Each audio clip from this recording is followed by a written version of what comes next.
On power. Its nature and the history of its growth. Bertrand de Jouvenel. 1949. Narrated by Skeptical Waves. Book 4. The State is Permanent Revolution. Chapter 9.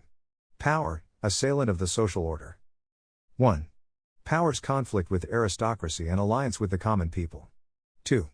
Is power a social conservative or a social revolutionary? 3.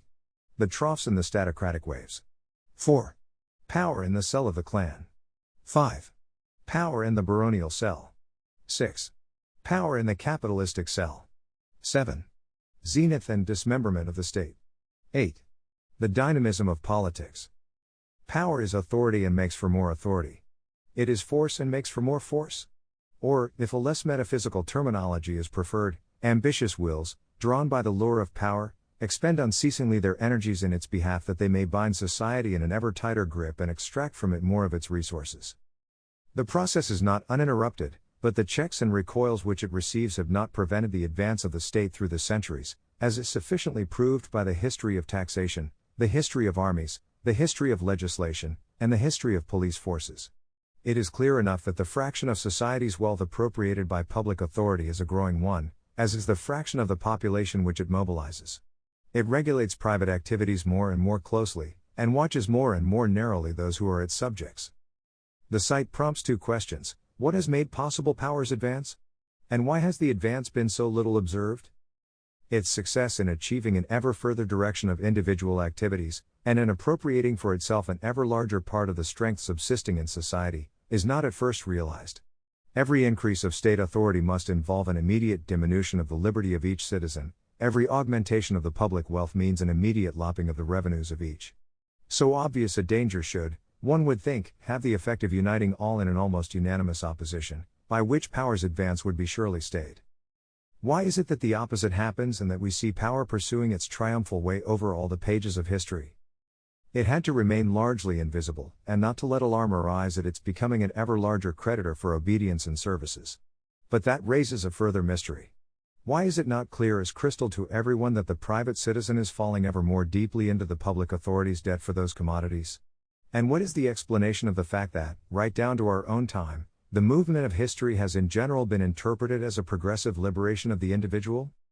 The reason is that there are in society, in addition to the state and the individual, social authorities as well, which also claim from the human being their due of obedience and services. And the diminution or disappearance of his obligations to a social authority may affect his life and stir his interest more than the aggravation of his obligations to the political authority. Every social authority rests on a basis of services and dues, and naturally, therefore, a struggle ensues between the different authorities for possession of the services and dues available. What assists the advance of the state is this, that it is at war with others of man's masters, the abasement of whom tends to be more regarded than its own elevation. Only in an ideally simple society, in which there were no social authorities, would matters proceed differently. When a particular society lies somewhere near this abstract prototype, as in communities of yeomen with nearly equal holdings, then power encounters the maximum of opposition. Not only does it not expand, but it cannot even maintain its position as a separate entity in the body of society.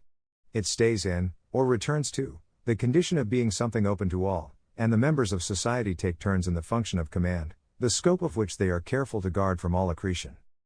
But the form of society is in general far different from this. It is an inextricable blend of juxtaposed formations, inside which are ties of dependence and relationships formed by exploitation. Or again, it is a hierarchy, a system of inequality, a struggle of classes, as Plato saw it to be. Every people, no matter how small it is naturally divided into two peoples, the rich and the poor, who make war on each other. The court at which power holds sway is, therefore, a complex one. The situations, the interests, and the aspirations of men are many and various, and for that reason power meets not only with opposition but with support as well.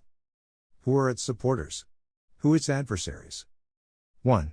Power's conflict with aristocracy and alliance with the common people. We can see at once that if, in society, the behavior of groups, large or small, is governed by various authorities, then those authorities are bound to conflict with power, which seeks to govern the behavior of one and all, as their prerogative keeps back its own aims at breaking theirs. Those who are subjected to the ruler of the various princes of society have no fear of the advance of the state, for they lose no liberty thereby. At the very worst, they lose one command and get another. Conversely, power, in search of resources, attacks the princes of society who got in first. For what purpose are wealth and strength but to hold in disposition a mass of human labor and energies? A rich man is one who can draw benefits from this mass. A strong man is one who can harness these energies to impose his will. The word wealth calls up the idea of a retinue of servants, strength that of an army of soldiers. Always and everywhere the labor of men is put to use, and the energies of men are tamed. Power, which needs them for itself, must therefore start by detaching them from their first overlords. The leaders of groups, the masters of resources, the gatherers of tithes, the employers of labor, are all despoiled by it, but their servants get no more than a change of masters. Thus, in the time its expansion, power's predestined victims and natural enemies are the powerful, the men with payrolls, and all those who wield authority in society and are strong in it. To attack them, power need feel for them no conscious hostility. With animal instinct, it overthrows what irks it and devours what nourishes it. All command other than its own, that is what irks power. All energy, wherever it may be found, that is what nourishes it. If the human atom which contains this energy is confined in a social molecule, then power must break down that molecule. Its leveling tendency, therefore, is not in the least, as is commonly thought, an acquired characteristic which it assumes on taking democratic form. It is a leveler in its own capacity of state, and because it is state, the leveling process need find no place in its program, it is embedded in its destiny. From the moment that it seeks to lay hands on the resources latent in the community, it finds itself impelled to put down the mighty by as natural a tendency as that which causes a bear in search of honey to break the cells of the hive. How will the common people, the dependents and the laborers, welcome its secular work of destruction? With joy, inevitably. Its work is that of demolishing feudal castles. Ambition motivates it, but the former victims rejoice in their liberation. Its work is that of breaking the shell of petty private tyranny so as to draw out the hoarded energy within. Greed motivates it, but the exploited rejoice in the downfall of their exploiters. The final result of this stupendous work of aggression does not disclose itself till late. Visible, no doubt, is the displacement of many private dominions by one general dominion, of many aristocracies by one statocracy. But at first the common people can but applaud. The more capable among them are, in a continuous stream, enrolled in power's army, the administration, there to become the masters of their former social superiors. It is the most natural thing, therefore, that the common people should be power's ally, should do its work in the expansion of the state, a process which they facilitate by their passivity and stir up by their appeals. 2. Is power a social conservative or a social revolutionary? To represent power as being of its nature dedicated to casting down social authorities and robbing them, as being inevitably thrown into alliance with the common people, is to run counter to accepted ideas. But to find in it a revolutionary smacks of paradox. For a thoughtful mind, the least breath of paradox acts as a warning that he must retrace his steps and plot his road anew. I have against me here not only the popular view, but also that of men like Montesquieu and Marx. The nobility, says the former, is impelled to defend the throne. The state, affirms the latter, is an instrument for the domination of one class by another. Who, they say, is the real beneficiary of the protection of the laws, the decisions of the courts, the interventions of the police? Those in possession, whose position is legitimized, guaranteed, and protected by the public authorities. And who, unless the victims of the social order, will look on power as an enemy. The proletarian, having no interest in property, stands in inevitable fear of the policeman, who is its guardian. History, surely, is full of the cruelties inflicted by power on those who have aspired to shake off an aristocratic yoke. What need to catalogue the massacres of jackeries or the shooting down of strikers? Besides, these men go on, power, acting thus, was only filling its necessary role. For how could a feudal king have mustered an army if the barons whose duty it was to bring him each a contingent had not received obedience in their own domains? And how could the industrialists have paid their taxes if their workers had stopped work? And look, they will say further, at the extent to which the state is of its nature conservative of acquired rights. Even in our days, when it is in the hands of the representatives of the greatest number, and is for this reason compelled to pull down social authorities, it may yet be seen supporting with one hand what it attacks with the other. It still gives sanction to the right of inheritance even when, in one law after another, it destroys the substance of the bequest. The example is well chosen. We see here the state playing two roles at the same time, guaranteeing the established order via its organs and undermining it by its legislation. What I am saying is that it has always filled this double role. True it is that the judiciary, the police, and, at need, the army do cause acquired rights to be respected. And if the state is viewed as a collection of institutions, as so much machinery, it is abundantly clear that these institutions are conservative in character and that the machinery works in defense of the existing social order. But we have already proclaimed our intention of not studying the state as an it, but of finding in it a they. As machinery, it plays its conservative role automatically. As a living thing with a life of its own, thriving and developing, it can but thrive and develop to the detriment of the social order. Look at it in its being, and it is the protector of the privileged. But look at it in its becoming, and it is the inevitable assailant of the master class, a word under which I comprise every form of social authority. In the course of history, kings have welcomed more and more people to their courts, which became more and more brilliant. Is it not obvious that these courtiers and officers were stolen from the feudal lords, who thus lost at one fell swoop their retinues and their administrators? The modern state nourishes a vast bureaucracy. Is not the corresponding decline in the staff of the employer patent to all? Putting the mass of the people to productive work makes possible at any given moment of technical advance the existence of a given number of non-producers. These non-producers will either be dispersed in a number of packets or concentrated in one immense body, according as the profits of productive work accrue to the social or to the political authorities. The requirement of power, its tendency and its raison d'etre, is to concentrate them in its own service. To this task it brings so much ardor, instinctive rather than designed, that in course of time it does to a natural death the social order which gave it birth. 3. The troughs and the statocratic waves.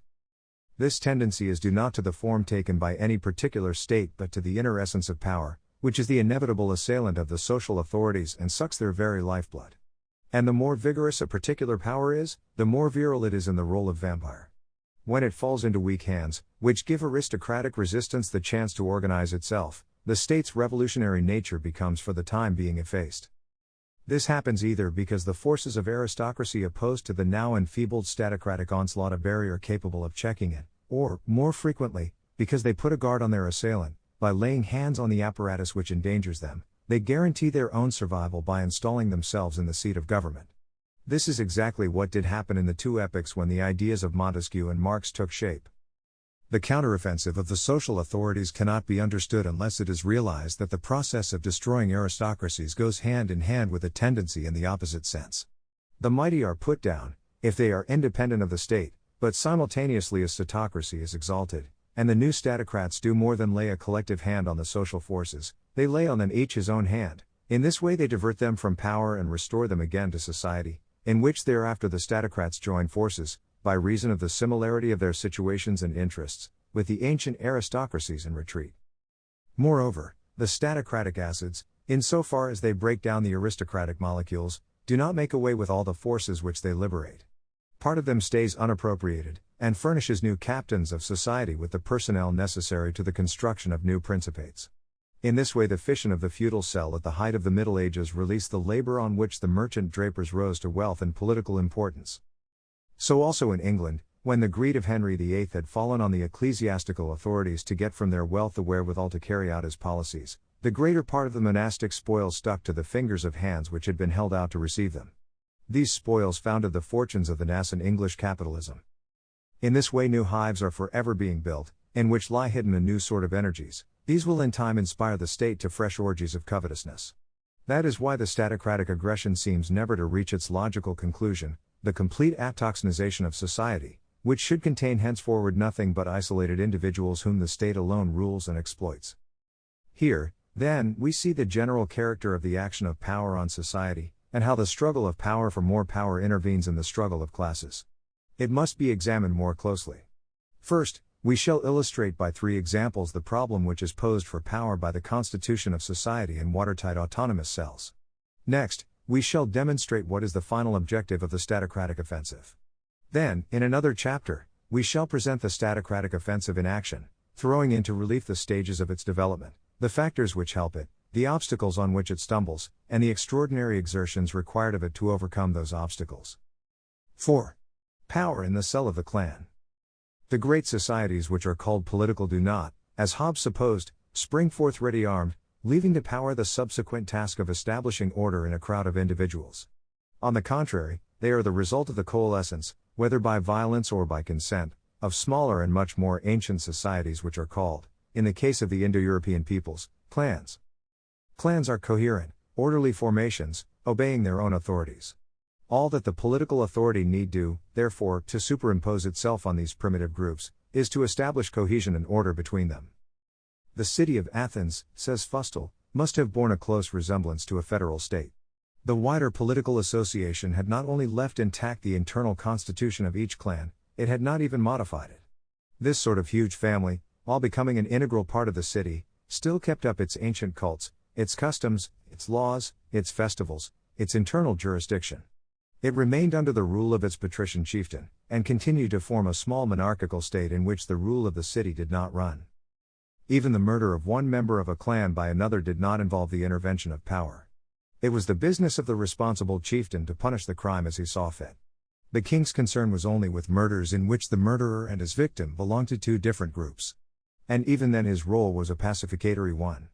He did not punish an act at which the only people entitled to be angry were the dead man's clansmen. He strove to prevent the pursuit of vengeance destroying the harmony between the groupings, and to that end exacted from the murderer's family such reparation as might satisfy the avengers.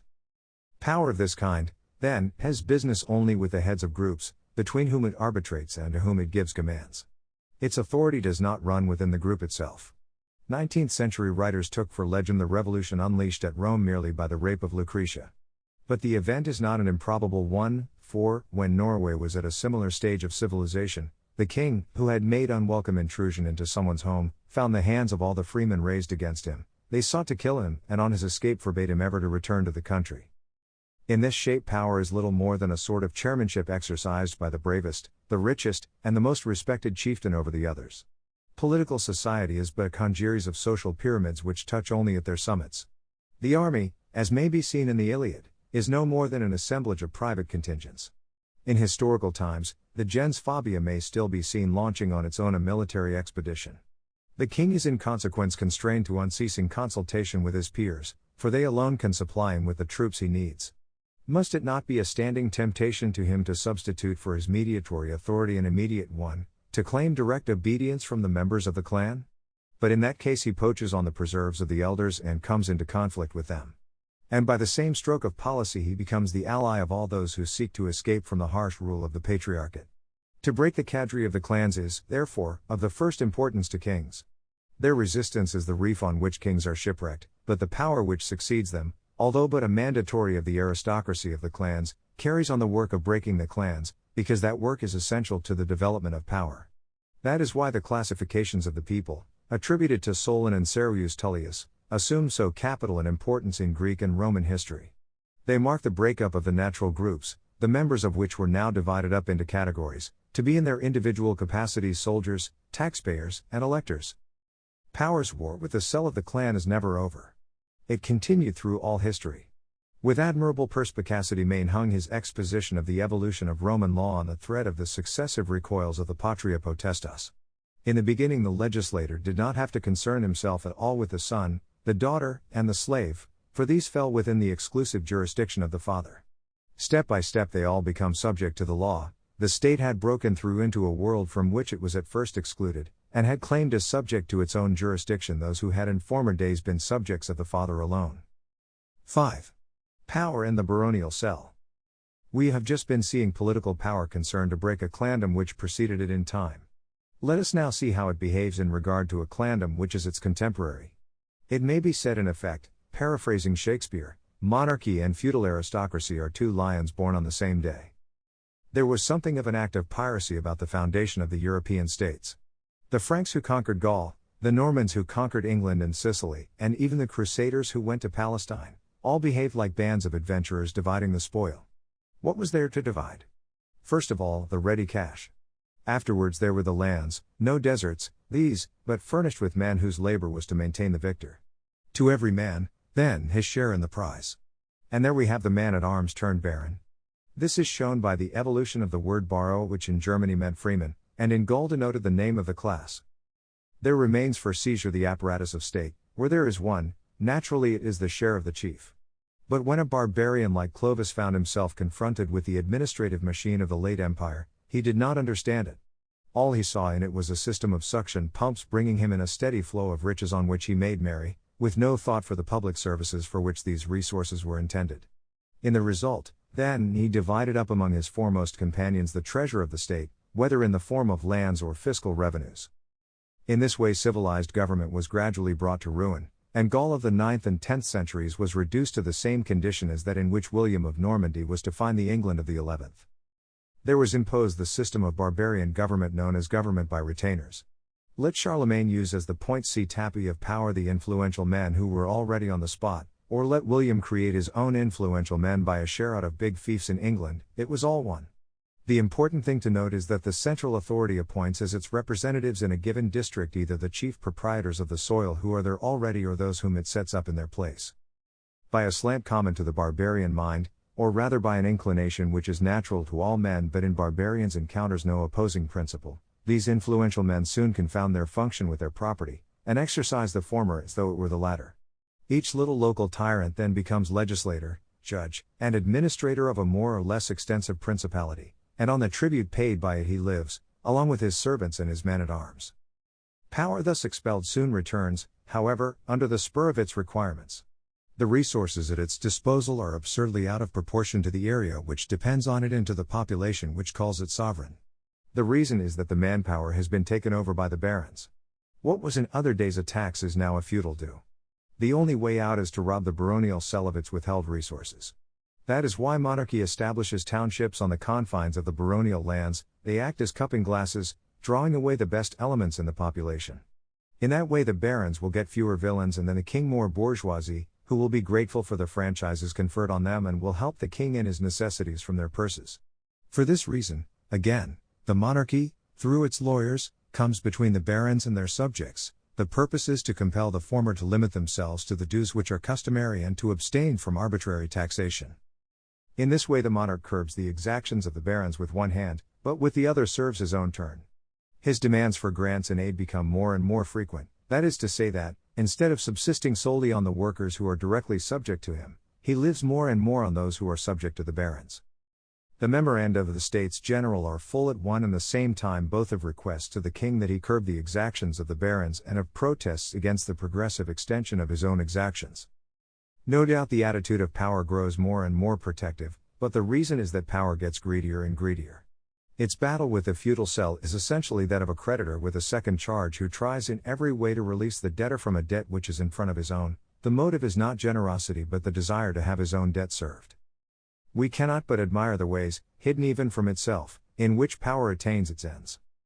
It is well known that wars multiply the grants and aid demanded by the king, and how these grants, which were at first exceptional, became in the course of the long conflict between England and France more and more frequent, until in the end Charles VII was able to establish the permanent poll tax, on top of which came the super poll tax, a foundation for the ensuing structure of taxation. What is less well known is how this continuous advance in demands for public taxation was made possible by an increasing recoil in the collection of feudal dues. The back of the worker would have been broken had one set of taxes been imposed on top of the other, but in fact one took the place of the other, which gradually became less burdensome by reason of monetary devaluations. The reasons for these devaluations have been misunderstood, just as their effects have been underestimated. The French kings were not counterfeiters by habit, in the sense that, with a view to facilitating payments, they passed into circulation clipped currencies to which they gave the same nominal value. The course of events was different. To further their imperial ends, and above all to meet their military requirements, they had to have supplies of precious metals. Their way of attracting them to the mints was to raise the price offered for gold and silver marks.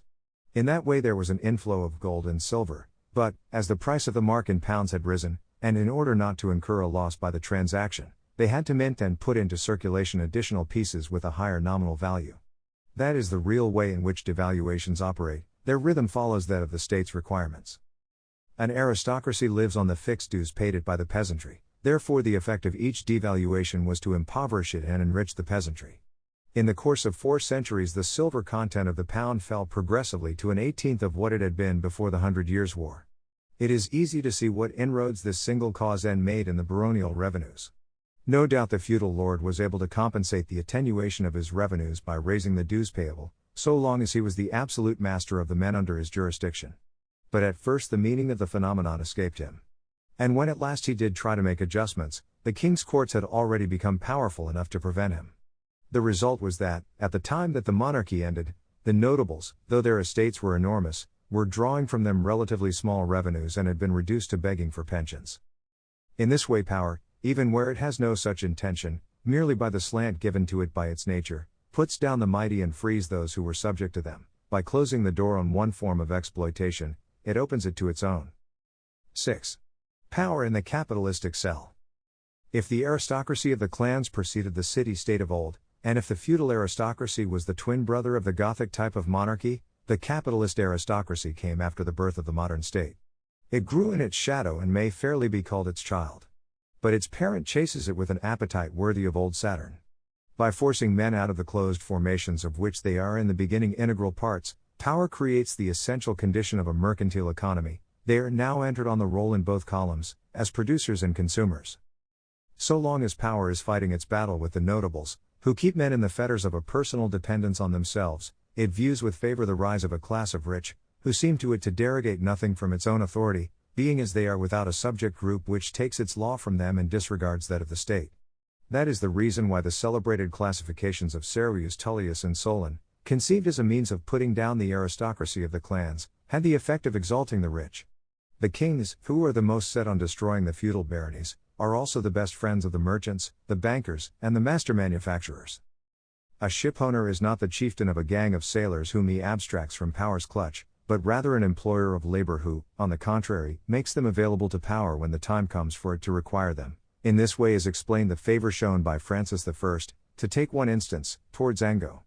A banker is not after political power, he is after wealth. His function is to build a sort of storehouse on which, when the time is ripe, power will draw to transmute this wealth into strength. A mercantile aristocracy, then, so far from abstracting anything from the state's resources, makes potential additions to them which will, when circumstances so require, be realized. This is the only aspect under which, for many years, power saw the money power. But in the end, the overthrow of every other social domination of whatever kind left financial domination master of the field. At that stage it was seen to be the formative source of fresh cells. That showed itself clearly enough in the case of the industrial employers. Not only was the employer the law in his factory, but quite often he would put up nearby a township for his workers in which he had the position of prince. A point was even reached, as in some of the states of the USA, at which the manufacturer, owning as he did the land on which the factory had been built, allowed on it no other police than his own. In its jealousy of any and every command, however small, which was not its own, power could not tolerate such independence. Moreover, as in every other battle which it had fought with aristocratic formations, it soon found itself appealed to by the underlings. Then it made its way not only into the employer's township but into his workshop as well. There it introduced its own law, its own police, and its own factory regulations.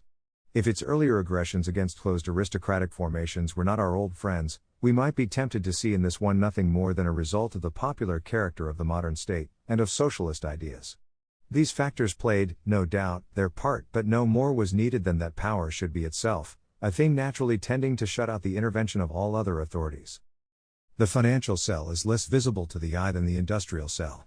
By its hold on money, and above all by its disposal of vast amounts of private savings, finance has been able to build up a vast structure and impose on the ever-growing number of its subjects an authority which is ever plainer to the view. On the empires of finance also power made war. The signal for battle was not given by a socialist state, the natural enemy of the barons of capital. It came from Theodore Roosevelt, himself a man of power and therefore the enemy of all private authorities. In this way a new alliance was sealed, an alliance no less natural than that of the power of early days with the prisoners of the clan cells, than that of the monarchy with the subjects of the feudal barons, that of the modern state with the men exploited by capitalist industry, with the men dominated by the financial trusts. The state has often waged this particular war half-heartedly, thereby marking the extent to which it has turned its back on itself and has renounced its role of power. And renunciation was in this case favored by the internal weakness of modern power. The precariousness of its tenure encouraged its phantom tenants to betray it in favor of the financial aristocracies. But power has natural charms for those who desire it for use. It was as certain that anti-capitalists would come to occupy the public offices of the bourgeois state as it was certain that anti-feudalists would come to occupy those of the monarchical state. Not that they were the real artisans of the capitalist downfall. They were not responsible for the growing diversion at the source of the rivulets of savings which fed capitalist authority. The growth of savings banks, the accumulation of their earnings in an enormous bank which was larger than any capitalist bank, their enlargement by funds of a social character, the employment of the deposits of commercial banks in government issues, everything, in short, which has put the bulk of the national wealth at power's disposal, was done without thought of socialist purpose. It was because of the state's needs, and from no anti-capitalist design, that there was developed that efficient weapon, the income tax, which is associated with the names of Pitt and Keogh. In the end, calling it socialization or nationalization, the state strives to make its own all the great castles of the economic feudal system, the railway companies, the electricity distributing companies, and so on. Only those who know nothing of any time but their own, who are completely in the dark as to the manner of powers behaving through thousands of years, would regard these proceedings as the fruit of a particular set of doctrines. They are in fact the normal manifestations of power, and differ not at all in their nature from Henry VIII's confiscation of the wealth of the monasteries. The same principle is at work, the hunger for authority, the thirst for resources, and in all these operations the same characteristics are present, including the rapid elevation of the dividers of the spoils. Whether it is socialist or whether it is not, power must always be at war with the capitalist authorities and despoil the capitalists of their accumulated wealth. In doing so it obeys the law of its nature. Whether it is socialist or whether it is not, it cannot but present itself as the ally of those who are under the dominion of the capitalist. Philanthropy, it is true, plays a part in this alliance. But the sure instinct for the distension of the state necessarily turns this philanthropy to the glory and strength of power. One particularly interesting feature of the war waged by power in our own time has been that, up to now, it has fought only one of the two categories of social authorities which made their appearance in the second half of the 19th century. Its enemy has been the capitalist forces, not the syndicalist. These two authorities have evolved on almost parallel lines. In the beginning both were associations in the true sense, between masters who knew each other and men who knew each other. Helped by the folly of legislatures, both grew to gargantuan proportions, and with that took on new forms. They then became associations in the fictive sense, in which an apparatus of command gave rule to the associates, of whose control it became much more independent than political commands have succeeded in becoming of their peoples. Will political power, after beating capitalist feudalism with the help of syndicalist feudalism, now round on its ally? If it does not, it will be the syndicalist feudalisms, and not itself, which will exercise the vast powers committed to it by individuals. And the state will then be the public thing of the syndicalist feudalisms. In the alternative, as has happened in Russia, it will beat them down into subordination. This battle is now joined everywhere before our eyes. Where does it all lead to, this unending war waged by power against the other authorities which society throws up? Will the jaws of the great boa constrictor of human energies ever cease to close on all who in turn put these energies to their use? Where will it end? In the destruction of all other command for the benefit of one alone, that of the state. In each man's absolute freedom from every family and social authority, a freedom the price of which is complete submission to the state. In the complete equality as between themselves of all citizens, paid for by their equal abasement before the power of their absolute master, the state. In the disappearance of every constraint which does not emanate from the state, and in the denial of every preeminence which is not approved by the state. In a word, it ends in the atomization of society, and in the rupture of every private tie linking man and man, whose only bond is now their common bondage to the state. The extremes of individualism and socialism meet, that was their predestined course. Every historical society seems, by successive stages, to have dragged its slow length into a form of institutions in which all life is absorbed by, and all movement emanates from, power. It is a despotic form, in it there is neither wealth, nor authority, nor even liberty, outside power, which is in consequence the goal of all ambition, nor can its holders find shelter from the rivalry which breeds anarchy, except by buttressing themselves with divine status. We feel much as Tacitus might have felt about this imperial ordering of society. But we must in honesty admit that at certain periods of history the desire of men is to live in tranquility, even if to do so requires keepers. Sometimes it has happened that an unlimited and omnipotent sovereignty made small demands of its subjects, the reason being that it pursued no large ends, had no fanatical leanings, and feared no foreign rival. But even these conditions would not have sufficed in the absence of another and decisive one, which is that the strength of power was in proportion to its extent. When an energetic and persistent will exercises even the most extensive powers, custom after a time deadens the weight of the duties and inhibitions which it inflicts. Power's security, both internal and external, then makes possible a real alleviation of the burden so that at certain periods of the Roman Empire, for instance, a very wide measure of personal liberty seems to have been effectively enjoyed. Very different, however, is the case when the strength of power is in inverse ratio to its extent, which is what we see today, when the political controls, which extend in all directions and leave nothing untouched, are liable to be given, whether simultaneously or successively, contradictory impulsions, and the master of a regimented society is not a single mind but a confused jumble. It is in such a case as certain as anything can be that, unless there is curtailment of the state's activities, the reins of government will in the end be brought together into one imperial hand, whatever name it takes and from whatever place in society it comes.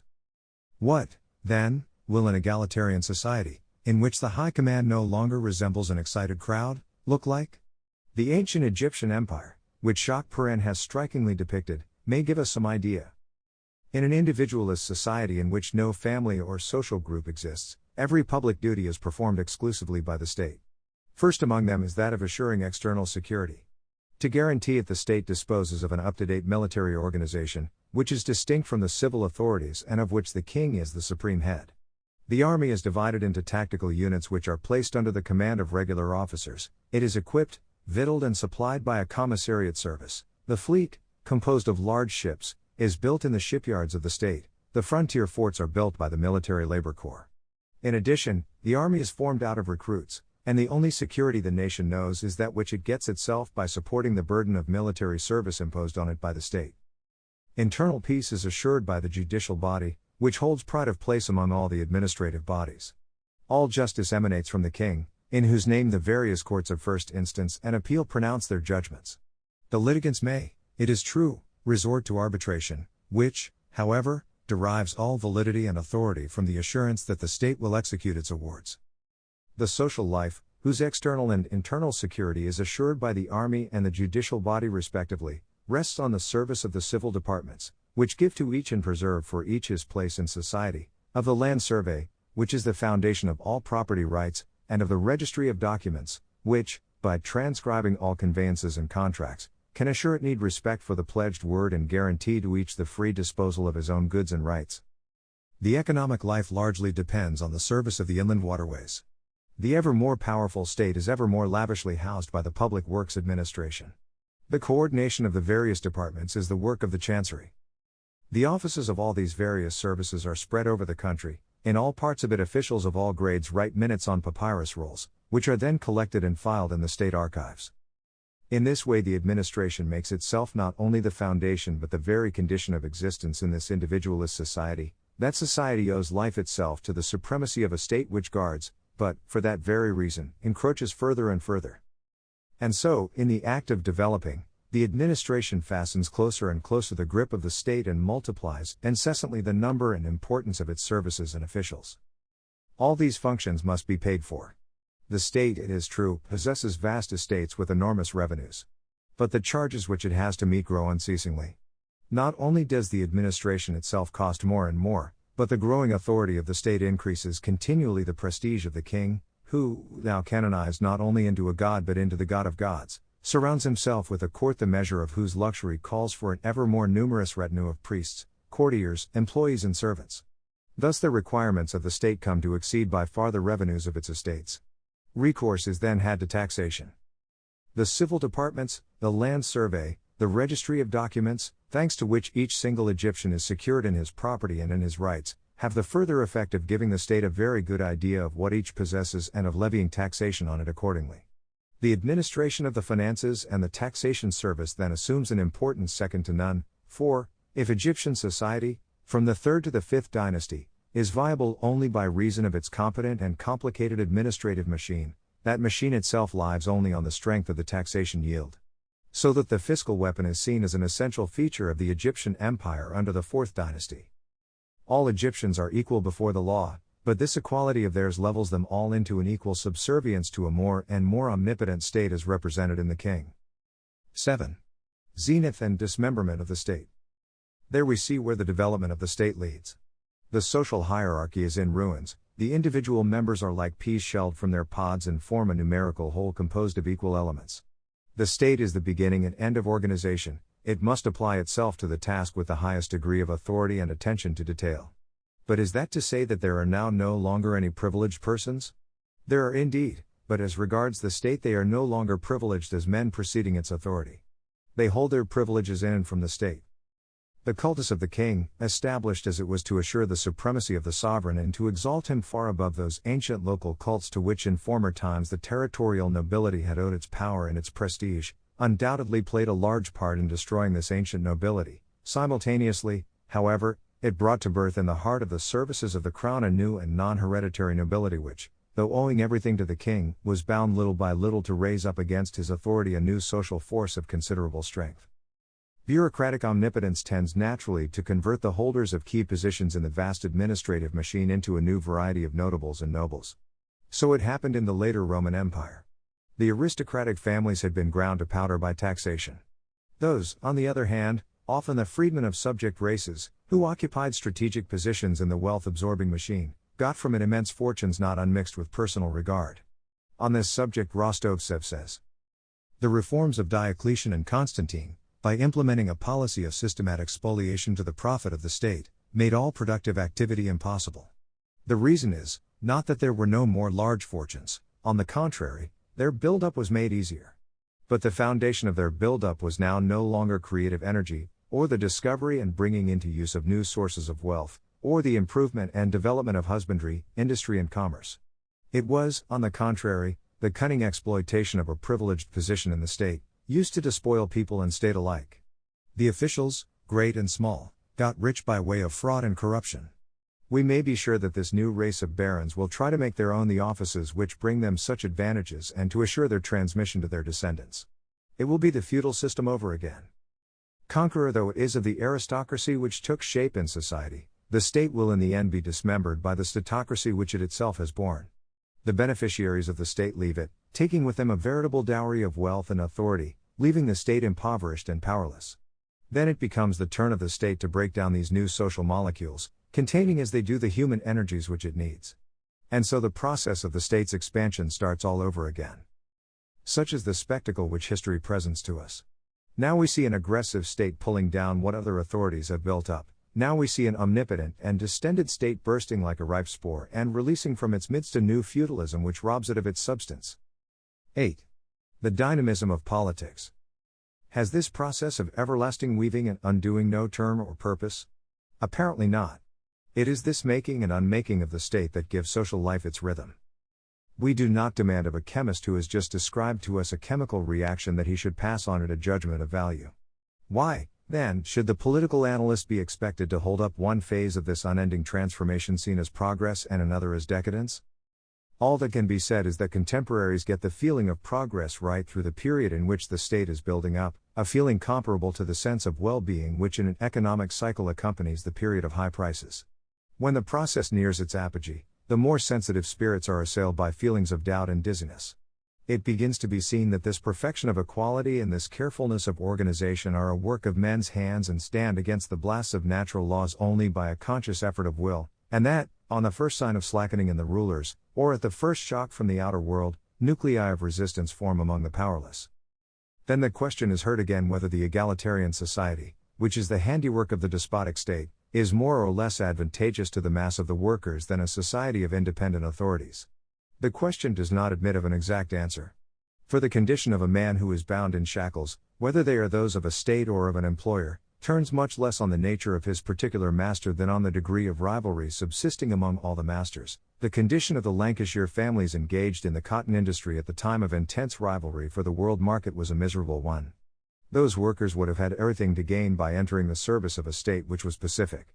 But when states are engaged in an operation of war, that one which is loudest in its appeal to popular principles demands of its citizens such an output as makes them sigh for the hardest private employer. It is, by a lamentable conjuncture, always in warlike times that the state tries its hardest to take immediate hold on the laboring classes. In times of peace it is relatively content to leave them in the hands of private employers, for the state obeys the rhythm of its own needs. Whoever does not wish to render history incomprehensible by departmentalizing it, political, economic, social, would perhaps take the view that it is in essence a battle of dominant wills, fighting in every way they can for the material which is common to everything they construct, the human labor force. Chapter 10. Power in the common people. 1. The feudal commonwealth. 2. Power asserts itself. 3. The place of the common man in the state. 4. Plebeian absolutism. 5. The aristocratic reaction. 6. Bad tactics and suicide of the French aristocracy. If the natural tendency of power is to grow, and if it can extend its authority and increase its resources only at the expense of the notables, it follows that its ally for all time is the common people. The passion for absolutism is, inevitably, in conspiracy with the passion for equality.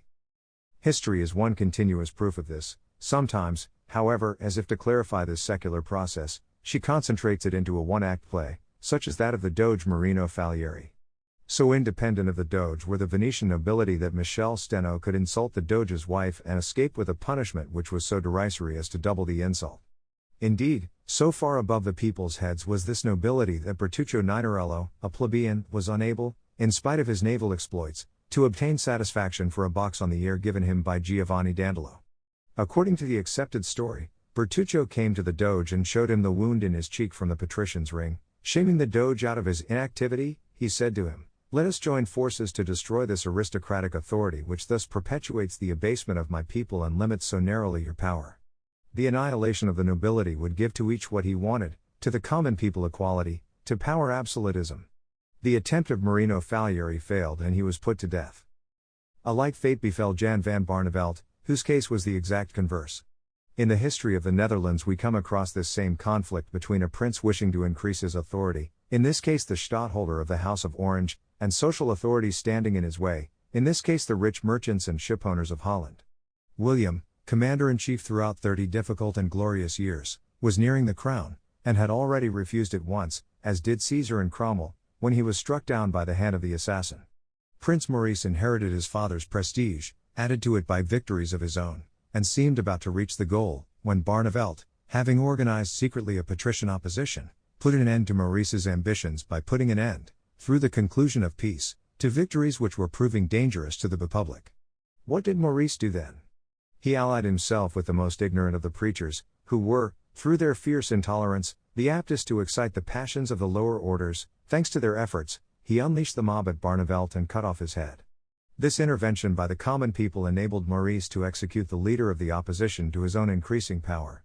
That he did not gain the authority he sought was not due to any mistake in his choice of means, as was shown when one of his successors, William III, made himself at last master of the country by means of a popular rising, in which Jean de Witt, the Barneveld of his period, had his throat cut. De Witt and Barneveld were in the tradition of Cato. They stood for a commonwealth administered by the most considerable men in the community. The princes of Orange were in the tradition of Caesar. To make themselves supreme they roused the mob. The poorest of scholars remembers those scenes of riot, Cato pulled down from the rostrum by an angry mob, and warning it in vain that it is silencing its superiors only to give itself a master. The uses of demagogy to ambition are well known, but no study of powers confederacies in violence with the common people is complete which does not draw attention to their amiable and permanent cohabitation down the centuries. What it took Caesar a few years to do took the Capetian monarchy some 400 years, but the task and the tactics were the same. Aristocracy, always and everywhere, opposes the rise of a power which disposes in its own right of sufficient means of action to make itself independent of society, those means being, essentially, a permanent administration, a standing army, and taxation. The type of regime which answers to the aristocratic spirit is one in which the magistrates are entrusted by rotation to the most eminent citizens, an armed force is formed at need by the gathering together of the various social forces, and financial resources are collected, as occasion calls, out of the contributions of the leading members of the community.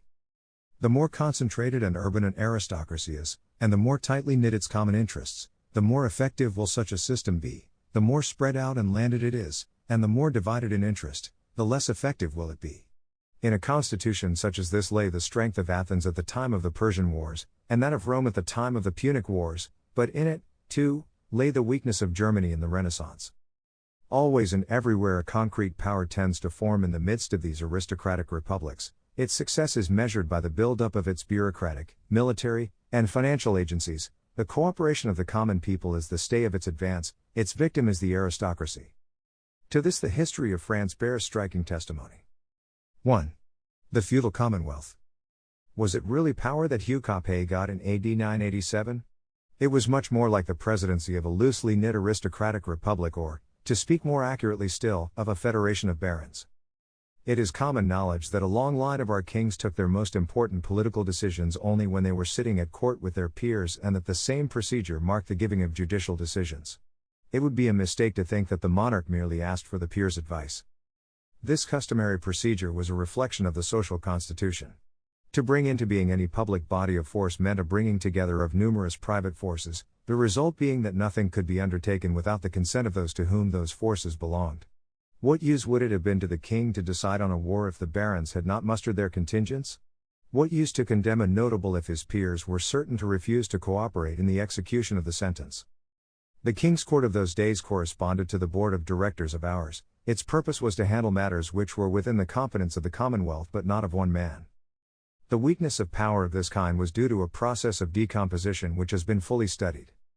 Gaul, no doubt, had yielded the Frankish chiefs important state domains, and even state workshops, together with regular revenues from forced contributions. But the chiefs divided up these properties and assigned the revenues to the Frankish nobles and the Roman bishops, whether from the native generosity of barbarians, or more probably from being compelled to buy up continually variable local loyalties, the demand for which was only too frequent because of their own dynastic quarrels. No doubt the invaders obeyed their king's call to arms, such was the German custom, and even included in it the subject populations. But this service was unpaid, and the warrior, whose duty it was, had to equip and provision his contingent himself. It therefore carried the implication that he was rich enough to procure the arms needed and had slaves enough to absent himself from home. The class of freemen who fulfilled these conditions had been numerous in the time of Dagobert but declined progressively from the 8th to the 10th century. The independent proprietor, seeing his freehold threatened with devastation by Norman or Saracen or Hungarian, placed himself and his possessions in the hands of some notable who could supply the king's inability to protect him. From this there emerged the establishment of feudal police forces, consisting of mounted troops clad in costly cuirasses, at a price which only the most substantial men could support. There was not, then, a national army for the king to muster, but only feudal troops, for the loan of which he had to ask. The reason for the king's inability to govern without the barons was that the wealth and energy of the country were their private property. They, naturally, came to occupy in the Commonwealth positions of an importance which was in proportion to their own, bringing to those positions a greater authority than any they derived from them. So that the king was not so much served by an administration as kept in leading strings by the great officers of the realm. 2. Power asserts itself.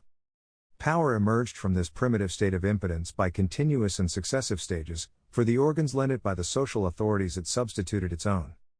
At the top was the court, in which the divergent interests of the barons found expression. The king slipped into it some ecclesiastics, not any of the great bishops, who were as baronial as the barons, but humble priests who had in strict reason no place in what was really an assemblage of petty sovereigns. But their habit and their knowledge brought them respect, and their opinions supported the king's. Next, he introduced some lawyers of plebeian rank, who sat humbly on the steps of the benches reserved for the peers and upper barons, as Saint-Simon contemptuously records, that they might be consulted when it was convenient to do so. Raised from nothing by the king, they gave advice, having for its inspiration the Roman law, which was always favorable to the central authority. In the end the sovereign permitted them to express opinions, thus subverting the primitive constitution by which a man's importance in the state was in proportion to the strength which he wielded in society. At long last, the court became the parliament, the expression of none but the royal interest. The fist of the state was an army made up of feudal contingents, each of which acknowledged only its immediate chief, the particular baron who had summoned it to his banners, a structure which was without cohesion, for the caprice of any one baron could at a stroke deprive it of an entire group of combatants, an undisciplined kind of coalition which could not, as was seen at Crécy, be trained to orderly movements. The king soon put in their place a force of hired cavalry which he developed as far as his resources allowed. He would have liked to withdraw the commons from feudal authority and draw on them for a substantial force of infantry, a truly national army which would be under his orders. But all attempts in that direction failed until the last one, Charles VII's Free Corps of Archers, of whom nothing more would be expected after their rout at Guinegate, in 1479. Infantry did not become capable of withstanding cavalry charges until the Swiss had revived the Greek tactical formation of the hedgehog, and it was only then that, backed by plebeian mercenaries, the monarchy could make itself absolute. The nerve centers of the political high command were at first the great officers of state, powerful barons who supervised, controlled, and bridled the king, and on occasion turned against him. The king in his turn took every occasion of noiselessly removing these dangerous auxiliaries. That was what happened to the seneschal.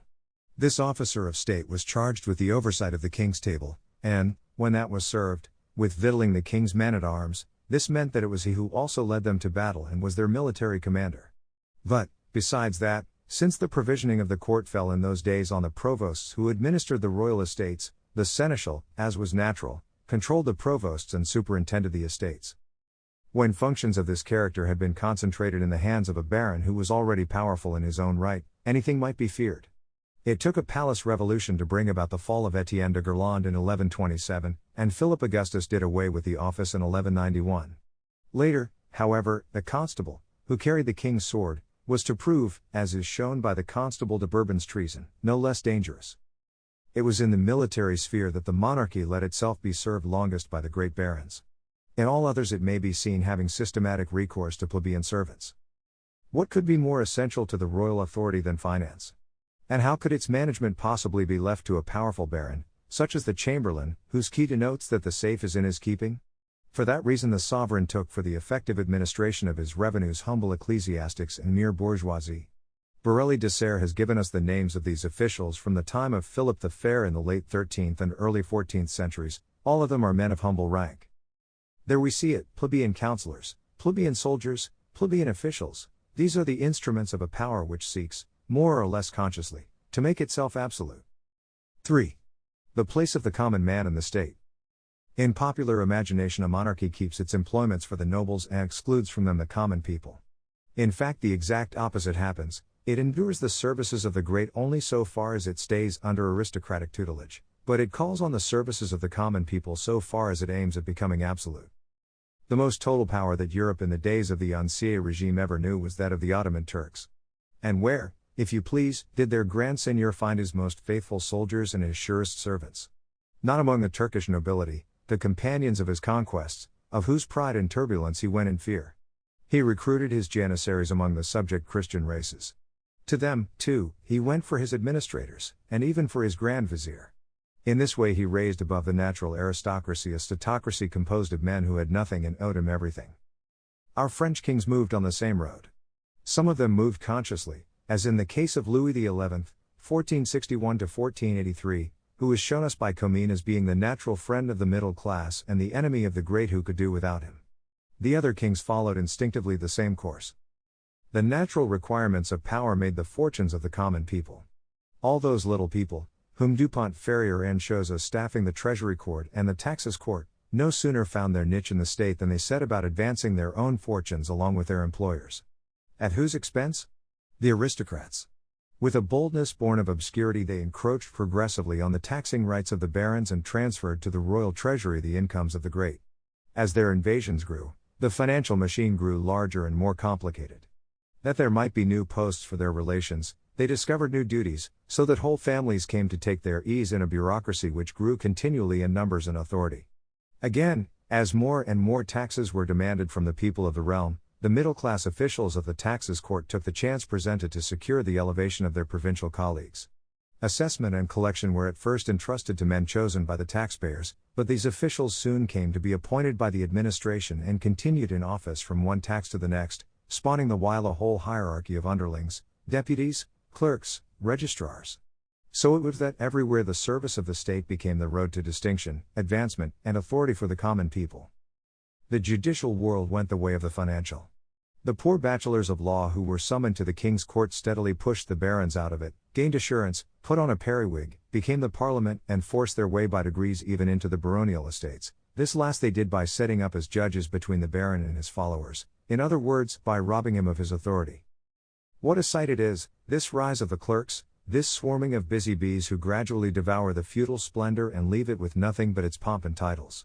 Does it not leap to the eye that the state has made the fortunes of all these common people, just as they have made the states?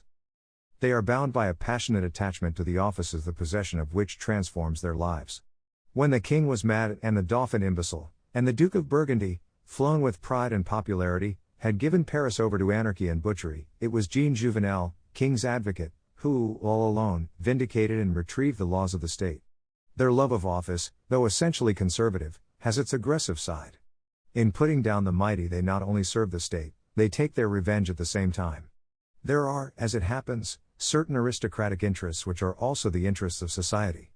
The continuance of prosperity, said Renan, needs to be safeguarded by institutions which, though admittedly they give a privileged position to some, form notwithstanding organs of the national life without which certain of its needs stay unsupplied. There is no asking your plebeian official to understand the meaning of that. The various small fortresses, adds Renan, in which are stored the things that pertain to society, come to look like feudal castles. Against these feudal castles the men of the king tirelessly renew their attacks. The historians of the Italian cities picture to us the bourgeoisie setting out on expeditions against the nearby chateaux, attacking them, and, once they had taken them, demolishing them stone by stone. Those who had been the barons were forced by the bourgeoisie to live, alongside themselves, the lives of plain citizens, and in this way the citizens extended the city's authority over the open country. The same memories of past humiliations and deeply felt jealousies, the same passion for the city, which is the city of command, to which he belongs, impel the politician of the people to destroy every private authority, and anything else that bounds, limits, or stays the majesty of the public authority. 4. Plebeian absolutism. Thus we see that the advance of the common people in the state is closely linked with that of the state in the nation. The common people are to the state servants who buttress it, the state is to the common people the master who raises them. In favoring the freeing of the serfs and limiting the right of the barons to exploit their underlings, the king thereby weakens his natural enemies. In encouraging the formation of a stratum of well-to-do bourgeoisie, an oligarchy of commoners and a mercantile class, he gets himself servants and assures himself support. In instituting the farming of taxes, he opens to this bourgeoisie the gates of the state. In allowing these taxes to become a heritable property, he links with his own fortunes entire families among the bourgeoisie. He encourages the universities, which provide him with his most effective champions. These maintain his cause, whether against the emperor or the pope, in brilliant theses, but, also and still more, they gnaw darkly and continuously at the foundations of baronial right. Augustin Thierry has, therefore, good reason to assert. For a period of 6 centuries, from the 12th to the 18th, the histories of the Third Estate and royalty are indissolubly linked together. From the coming of Louis the Fat to the death of Louis XIV, each decisive period in the advance of the various plebeian classes towards liberty, well-being, enlightenment and social importance, corresponds, in the list of reigns, to the name of a great king or of a great minister. During minorities, or when the sovereign was a weak one and took his orders from the nobility, as was the case with Louis X or Louis XVI, this advance was interrupted and a reaction took shape. But, the greedier was the monarch of power, the harder he hit the social princes and the further he pushed the work of emancipation. This was well understood by the Third Estate, and, at the States General, its representatives, who knelt down to speak, were the most ardent supporters of power. Sometimes, when their grievances had anticipated the wishes of the king, they incited him to speed his seizure of the baronial jurisdictions. At other times they gave vigorous support to his authority, as at the first convocation summoned by Philip the Fair, and we even see them handing to the monarchy in 1614 an irrevocable mandate to do what it pleased, such as might have emanated from the brain of a Hobbes and to which only a class with a vested interest in absolutism could ever have agreed. The aristocracy was no less aware that the principal instrument of its progressive decline was the plebeian staff into whose hands power was falling ever more completely. We have only to listen to Saint-Simon's bitter cries against Mazarin. Saint-Simon well understood that at the time of the Fronde revolution happened, not of the tumultuous sort at which the Frondeurs tried their hand, but rather an invisible one, which was accomplished by the minister who was Richelieu's heir and Louis XVI's tutor. All his attention and care were devoted to abolishing in every possible way the distinctions of birth and to despoiling persons of quality of every sort of authority, for which purpose he tried to keep them away from affairs of state, to bringing into the administration people of as low extraction as his own, to magnifying their offices in point of power, distinction, credit and wealth, to persuading the king that as every nobleman was the natural enemy of his authority, he should prefer to them, to handle his affairs, men of no account, who could at the first sign of discontent be reduced to insignificance by having their employments taken from them as easily as the gift of them had raised them from insignificance, whereas the nobility, being already men of importance by reason of their birth, their marriage connections and often by their establishments, acquired through high office and ministerial patronage a formidable strength and became, for the same reason, dangerous to remove from office. That was the cause of the entry into public life of men of the pen and the long robe and of the destruction, still felt and seen, of the nobility at a rate which will seem a prodigy. The men of the pen and the long robe well knew the means of hastening this destruction, and made their yoke worse every day until a point was reached at which the greatest nobleman in the land became of no use to anyone and became in 1,001 ways dependent on the vilest plebeian. And again, speaking of Mazarin, he said, "A foreigner coming from the dregs of the people, a man of no account and having no other gods than his own greatness and power, has no care for the state, i.e. nation, that he governs other than as he is himself affected. He despises its laws, its genius, its interests, he disregards its rules and forms, he thinks only of subjugating and confounding all, of contriving that the all shall be the common people. Let us stop to admire how the invective of a great writer flourishes in the soil of truth. To subjugate and confound all, to contrive that the all shall be the common people, therein is the real genius of a monarchical administration. Historians of the sentimental school have sometimes regretted that royalty became absolute, while at the same time rejoicing that it installed plebeians in office. They deceived themselves. Royalty exalted plebeians just because it aimed at becoming absolute, it became absolute because it had exalted plebeians. It is always utterly impossible to build an aggressive power with aristocrats. Care for family interests, class solidarity, educational influences, all combine to dissuade them from handing over to the state the independence and fortunes of their fellows. The march of absolutism, which subdues the diversity of customs to the uniformity of laws, wars against local attachments on behalf of a concentration of loyalties on the state, douses all other fires of life that one may remain alight, and substitutes for the personal ascendancy of the notables the mechanical control of an administration. Such a system is, I say, the natural destroyer of the traditions on which is founded the pride of aristocracies, and of the patronage which gives them their strength. Resistance is, therefore, the business of aristocracies. 5. The aristocratic reaction. Philippe Pot has come in for much praise by reason of the reproaches he hurled at the monarchy for the despotic character which had just been impressed on it by Louis XI. His defense of the rights and liberties of the nation is often quoted. What is often forgotten is that he was speaking in the name of the nobility. The Duc de Montmorency, who, as governor of Languedoc, undertook the defense of the ancient liberties against Richelieu and paid for it with his head, he too was acting the part natural to an aristocrat. Bonald was not far wrong when he wrote, "Nobility preserves subjects from oppression merely by its existence. A despotic power is one which can change, destroy and overthrow as it pleases. A power which can overthrow as it pleases is an unlimited power. Nobility sets a limit to power, for the monarchy cannot obliterate a nobility which lives beside it, is the child, like itself, of the constitution and is, again like itself, linked to society by indissoluble ties." The reason could not be put more shortly why it was that the unceasing movement of the monarchical power towards uniformity and unification never attained its logical end, an end which the revolution was to reach in a few months. The reason was that the monarchy had to reckon with an always resistant and often rebellious nobility, and that the kings, though in logic bound to destroy the nobles utterly, were held back from doing so by tradition, sentiment, and a failure to realize their own true historic role. The main differences between the history of France and the history of England are almost entirely due to the very different ways in which their respective nobilities acted, as Delhomme has perfectly understood. The French aristocracy managed badly the day-to-day defense of itself. It proceeded by way of violent, disorderly, clumsy, and brutal counteroffensives, as when, in Louis X's reign, it hanged Enguerrand de Marigny and put to the torture Pierre de Latilly, Chancellor of France, and Raoul de Presles, King's advocate. It could not carry with it the Third Estate by making it understand that the only motive for freeing it from superiorities which time had sweetened was to subject it to the crushing domination of the state. If the two did find themselves working together, as at the start of the Fronde, the aristocracy soon lost the other's support through incapacity to give its revolt the appearance of a defense of the general interest. Soon it was split itself by the greed of the rebels, each of whom was ready, if it was made worth his while, to make his private treaty of peace with the crown. In short, it lacked the political sense, and knew no other way of recapturing lost positions than under cover of civil disturbances, such as the wars of religion or the Fronde, events which weakened authority and so allowed the nobles to resume in the general disorder their part of petty potentates whose return to the fold, when the task of pacification began, would have to be bought. The English aristocracy knew better how to work together, the reason perhaps being that, whereas in France the Parliament passed into the hands of the lawyers and so became an instrument of the Crown, in England it remained an organ of the social authorities and a rallying point for their opposition. So well did it understand the art of giving to its resistance a plausible show of public advantage that the Magna Carta, to take one instance, though in reality nothing more than the capitulation of the king to vested interests acting in their own defense, contained phrases about law and liberty which are valid for all time.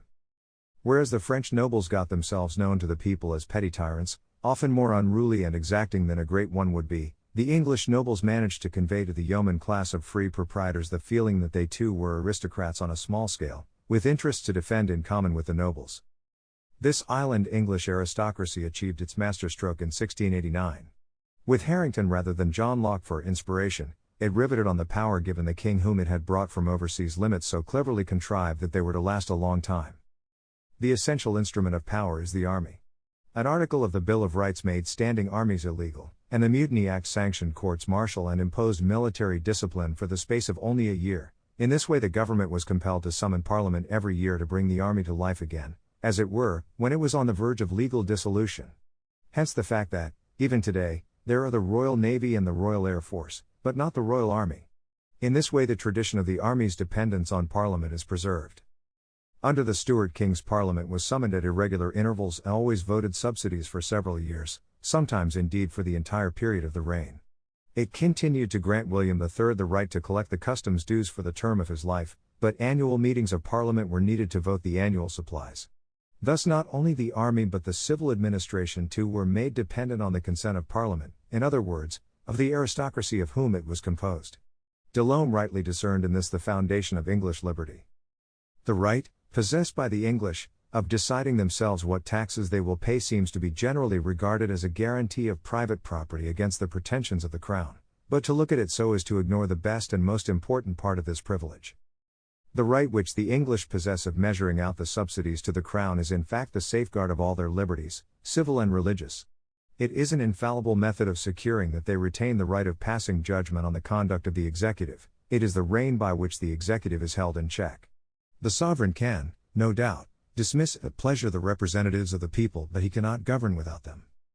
The word people is here used in the meaning which the Romans gave to the word populace, that is to say, the aristocracy.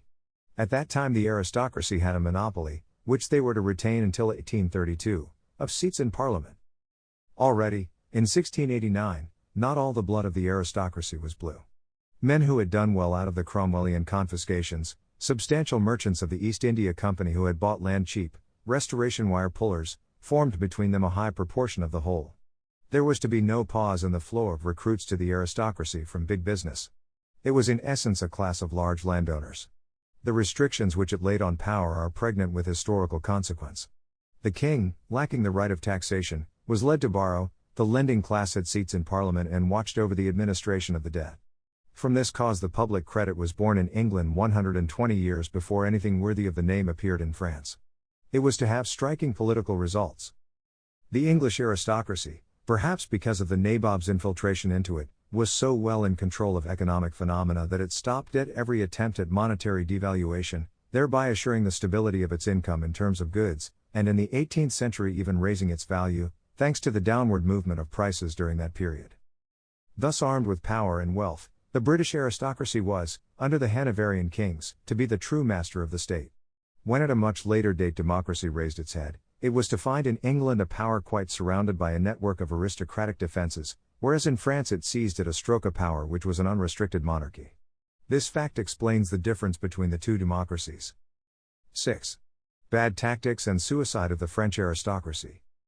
For France the 18th century was a period of aristocratic reaction, so badly handled, however, that, instead of resulting in the limitation of the monarchical power, it ended by destroying monarchy and aristocracy alike, and by exalting a power which was far more absolute than that of the great king had ever been. Saint-Simon shows us the upper nobility waiting for the death of Louis XIV to recover the ground which they had lost since Mazarin. How to do it? Was it a case of setting up against the king a moderating counter-authority? The dukes thought otherwise and laying hands on the state. Apt scholars of the plebeian officers of state, whose victims they had been, their only idea of political action were to use the levers of state authority.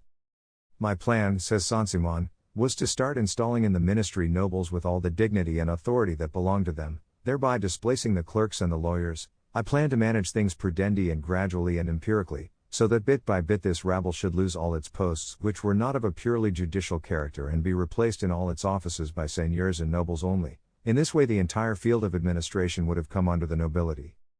This senseless project, seasoned by Fenelon's utopian ideas, had already entered the head of the Duke of Burgundy. It implied to start with a mistake as to the composition of the aristocracy. It was no longer composed exclusively of the nobility, but included also the class of gentlemen of the robe, who had interests in common with the nobility, whom the nobility were now in their folly seeking to shut out. It implied, secondly, a non-comprehension of the aristocracy's historical role, which was, not to govern, but to act as buffer stop to the government. The examples furnished by Venice and England of government by aristocracy had turned French heads. But the composition and temperament of the Venetian nobility were quite different. It was not a collection of independent princes with separate interests which one prince had brought into subjection, but a body of notable citizens who had been elevated to the charge of public affairs. As for the English nobility, it had fitted itself into the government by means of a long tête-à-tête with it in Parliament. The reaction that occurred in France in 1715 resulted merely in the disorganization of the state, through the ignorance, idleness and frivolity of a nobility whom practice had made good for nothing but getting themselves killed. The plebeian clerks, who had to be kept on as the secretaries of the now preposterous councils, were noiselessly reinstalled as heads of the administration. But now power had been weakened, to the profit of those competent folk, the gentlemen of the robe. In origin they were statocrats. Raised up in the shadow of the state, as they acknowledged, they prided themselves, and with good reason, on having raised up the state. If the pride of the great vassals has been forced to humble itself before the throne of your ancestors, to renounce its independence, and to recognize in the king a supreme jurisdiction and a public authority which is superior to that exercised by themselves. These are all services, the most important doubtless ever rendered to the royal authority, which are due, as history testifies, to your parliament. Strong in services rendered, the now wealthy heirs of power's lawyers' servants claimed henceforward to control its actions, and assuredly there was no other body of men in the country better qualified to hold power in check. If offices were bought, the control over the sales exercised by this body hedged in the appointment of a new magistrate with guarantees which ensured that no senate was ever recruited better. If the members of the parliament were not elected by the public, they deserved on that account more of the public confidence, as being less its flatterers by design than its champions by principle. Taken as a whole, they formed a weightier and more capable body of men than those of the British Parliament. Was it right, then, for the monarchy to accept and sanction this counterpower? Or did its dignity demand that it react against the pretensions of Parliament? That was the policy of one party, which called itself Richelieu's heir and was in fact led by d'Aiguillon, a great-nephew of the great cardinal. But if the need was to smash now this aristocracy of the robe and extend the royal authority ever further, it had to be done as in former days to the plaudits of the common people and by employing a new set of plebeians against the present wearers of periwigs. Mirabeau saw as much, but d'Aiguillon's faction were blind to it. That faction consisted of nobles who had been more or less plucked by the monarchical power and were now getting new feathers by installing themselves in the wealth-giving apparatus of state which had been built by the plebeian clerks. Finding that offices were now of greater value than manners, they fell to on the offices. Finding that the bulk of the feudal dues had been diverted into the coffers of the state, they put their hands in them. And, occupying every place and obstructing every avenue leading to power, they succeeded in weakening it both by their incapacity and by their feeble efforts to prevent it from attracting, as formerly, to its banners the aspirations of the common people. In this way the men who should have served the state, finding themselves discarded, turned Jacobin. In the cold shades of a parliamentary opposition, which, if it had been accepted, would have transformed the absolute monarchy into a limited one, a plebeian elite champed at the bit, had it been admitted to office, it would have extended ever further the centralizing power of the throne. So much was it part of its nature to serve the royal authority that it was to ensure its continuance even when there was no king. Chapter 11. Power in Beliefs. 1. Power restrained by beliefs. 2. The divine law. 3. The law's solemnity. 4. The law and the laws. 5. The two sources of law. 6. The law and custom. 7. The development of the legislative authority. 8. The rationalist crisis and the political consequences of Protagorism. What the inquiring mind first sees in any human formation are the emergent authorities which superintend its groupings and direct its activities. But soon it realizes that the rules and constraints of these visible authorities could not of themselves achieve harmony and cooperation among men. The behavior of individuals is much less influenced by the external forces pressing upon them than by an invisible director who determines their actions from within. Each man with a given position in a given society strays only in the most exceptional cases from a typical behavior. This regularity is produced by a code of beliefs and moralities which is deeply embedded in the nature of man and society. The ancients showed, by the importance which they attached to folkways, that they were well aware of this. If folkways were good, government was hardly necessary, and if they were bad, it was almost impossible. So long as persons of every degree behave according to fixed rules which everybody knows, their actions under all circumstances can be predicted by their associates, and confidence reigns in human relationships. Conversely, A nonconformist behavior upsets all calculations, makes every precaution necessary, stirs up acts of reprisal for its own wrongful acts of aggression, and, if the evil grows, unleashes in the end hatred, distrust, and violence. The ancients had, therefore, good reason to keep the foreigner at a distance. His folkways were different, and it could not be known how he would act. No less logical was it to punish with the greatest severity behavior of any kind which ran counter to the normal course of things. Under these conditions little government was needed, for education had done what was necessary to regulate actions. Hence it is that power, in so far as it aims at securing social order, finds in folkways, and in the beliefs which maintain folkways, its most valuable adjutants. But the egoism which is its essence impels power towards an ever wider expansion.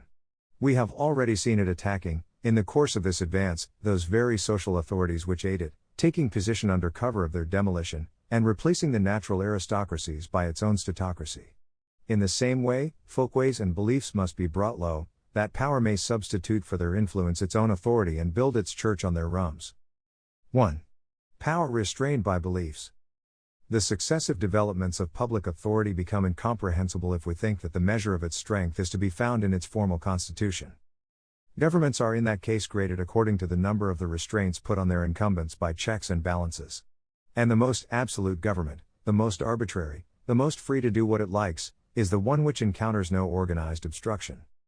This criterion, though the intellectually lazy find it highly convenient, is completely fallacious, for it disregards the domain of the moral sentiments, which is, whatever may be the case with their quality, an immense one.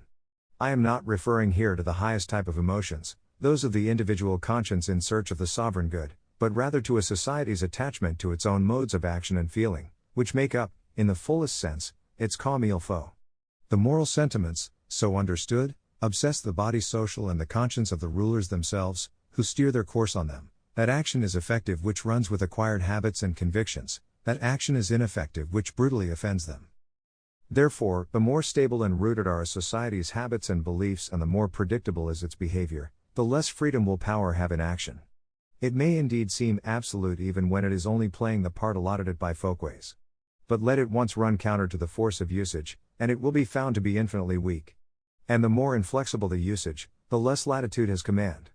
There lies the explanation of the fact that there were ancient despotisms which, though endowed by custom and superstition with a luxury and cruelty which astonish us, were yet powerless to put through measures which seem simple enough to us. In some respects superstition maintained them, in others it checked them. For that reason the proposition so often met with in 18th century philosophy, that superstition is the support of despotism, needs to be examined before it can be accepted. Before we are done with the subject, our ideas will be much clearer and quite different. To the rationalist thinkers of the 17th and 18th centuries primitive man appeared as a completely free agent following the caprices of his own will. It was only when he had bowed his neck beneath the social yoke that forbidden fruits, defined as such by the law, made their appearance.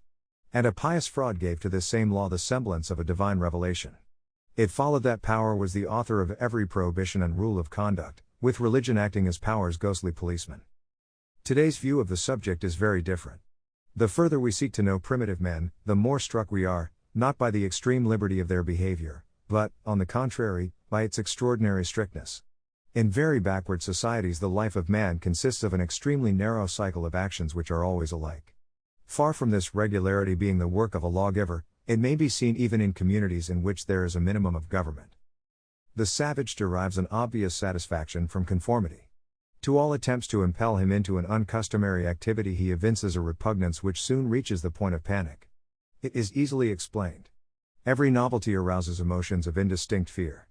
The things that are not done make up an enormous mass in which the distinctions with which we are familiar, the immoral, the illegal, the shocking, the dangerous, have not yet been drawn. The bad appears as an undifferentiated mass which blocks nearly the whole of a primitive man's field of vision. If we picture to ourselves everything which is physically possible as a map, the morally feasible forms but a narrow zone on it, hardly more, indeed, than a line. Or, to vary the metaphor, the morally feasible is a narrow track across an unexplored bog. It has been beaten by ancestors and may be followed in safety. Even when a society of this kind has a despot at its head, we may feel sure that the extreme fixity of the folkways will force him to keep to the track. Far from being, as was so lightly supposed, the author of this social discipline, he is himself answerable to it. Legislation is quite a modern idea, by which I do not mean that it belongs exclusively to our own time, but rather that it makes its appearance only at a very advanced stage in the evolving life of a society. To a society which is young, it is inconceivable that a group of men, whoever they are in a position to prescribe rules of behavior. The rules in existence constitute a categorical premise for all members of the society, however powerful or however weak. These rules are buttressed by the entire authority of ancestors who inspire everywhere a fearful respect. It is not beyond the capacity of savages to explain their laws, if that is the right word for them. Each of them is justified by a legendary tale which is linked to some mythical and superhuman ancestor. A whole structure of such tales supports a structure of rites, ceremonies, and practices which are of an entirely obligatory character, and in regard to which the savage is infinitely less capable of insubordination than we are in regard to laws which are known to us to be of human origin and to be maintained by human constraints. The less advanced a society is, the more sacred is custom, and a monarch who was imprudent enough to order something which did not conform to custom would, in doing so, break his own authority and risk his life. So great is the power of suggestion exercised by instances which are always like each other, to such an extent does the imitative instinct exclude all eccentric behavior, that there is not even any need to make express provision for the case arising. 2. The divine law. A rigorous conformity with meticulous rules is a characteristic feature of small primitive societies. But, as may easily be seen, complications arise when conquest, a phenomenon of comparatively recent date in human history, brings several communities with distinctive folkways under one and the same government. Each of them, of course, retains its own usages, but the resulting friction tends all the same to make originality possible and to release initiative. Moreover, ant people, to conquer at all, must have partly freed itself from the underlying fear of setting in motion invisible forces which are everywhere present.